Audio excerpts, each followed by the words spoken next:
Hope deferred makes the heart sick. Hope deferred makes the heart sick. Disappointment can have a debilitating effect on the human psyche. The overwhelming feeling of getting your hopes up in the air and to have them dashed to the ground.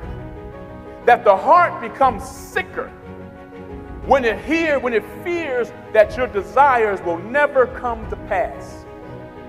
That if you're somebody who's hoping for something and believing for something, maybe you're believing for love, or maybe you're believing for friendship, or maybe you're believing for an opportunity, that when that thing that you're desiring does not come to pass, it has a debilitating effect on you. It makes the heart sick. It makes you even more sick when you're expecting something that never comes to pass. And so what we do is, to protect ourselves from the pain of disappointment, we wrap ourselves in skepticism and cynicism. That when you see people who are constant cynics and skeptical of everything and everybody, you think they're tough, but they're really afraid. They come off like I don't care. They come off like it don't matter. They have this attitude, I'm going to get you before you get me. That's why you see people go through dozens and dozens of breakups. It's just when I look like I'm going to get close to you, I'm going to break up with you because I'm going to get you before you get me. I'm going to quit the job before you fire me. The problem is I'm afraid. It comes off as being tough, but it's really afraid. And so what people do is, to protect themselves from being disappointed, they wrap themselves in cynicism and skepticism because they don't want to feel the cold pain of being disappointment. Oh. And so even when it comes to God, many people come into the house of God and they don't want to expect much. God, don't get my hopes up because I'm not sure if it's going to happen. My problem is, I've seen so many people who promised me and never came through. I've seen so many people who said they'd be there for me and they weren't. And so even when it comes to God and church, I have a certain amount of skepticism that I approach him with, because here's the problem: I've been there before. I've seen this movie before. I've had those kind of promises made and it didn't come through. I've had them say what they would do and they didn't come through for me. And so even when the promise is a good thing, I approach it with a certain amount of skepticism and a certain amount of cynicism, because I'm thinking that, God, you're just like everybody else. And I have to admit, sometimes we have lended to that cynicism, because we all at times have not done what we said we would do. We have all at times made promises that we couldn't keep, because we're limited in our scope and we're limited in our ability. And sometimes things were beyond our control. And even though I made the promise, I couldn't come through completely because things were beyond our control. And sometimes, quite frankly, we made promises that we had no intention of. And so the cynicism that people meet you with is because you trained them not to trust you.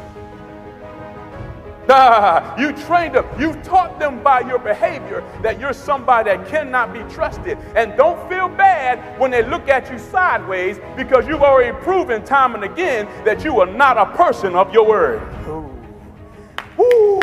So because we're used to dealing with frail people and individuals who are frail and dust, we think that God is like men. I want to warn somebody that your cynicism is dangerous. Cynicism is choking your dream to death. And your skepticism toward God and your cynicism about the things of God, you may not realize it, you're protecting yourself, but you're really killing your dream. That your attitude is killing your dream. That your cynicism is aborting your dream, because God works in the atmosphere of expectation.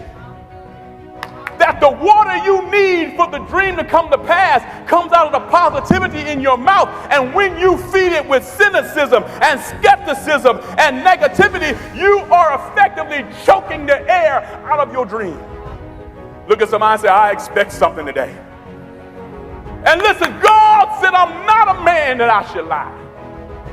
I know you're used to dealing with men that make promises that didn't come through. I know know your heart's been broken because you had all your hopes depending on somebody coming through for you. But God said, I'm not a man that I should lie. I'm not like the men you've been rolling with. I'm not like the people you've been hanging out with. I'm not a man that I should lie. Neither am I the son of man that I should repent. If I make you a promise, it'll come to pass. If I said something to you, I'm going to make it good. I'm going to move heaven and earth to make it good. Because I want you to know that when I say something to you, it shall come to pass. Look at somebody and say, it shall come to pass. God said, look, if I say I'm going to hit you, you better duck.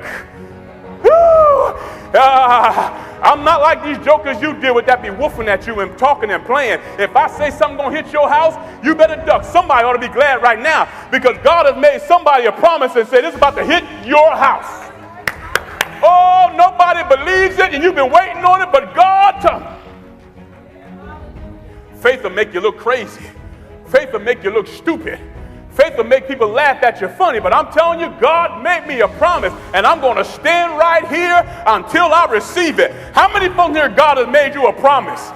He promised he blessed my children. He promised he blessed my seed. He promised he blessed my body. He promised he blessed the works of my hands. And I'm going to wait for God to come through with his promises because God said I cannot lie. It's not that I don't lie, I can't lie. It's impossible for me to lie. If I say this gray podium is blue, it's going to be blue because I said it.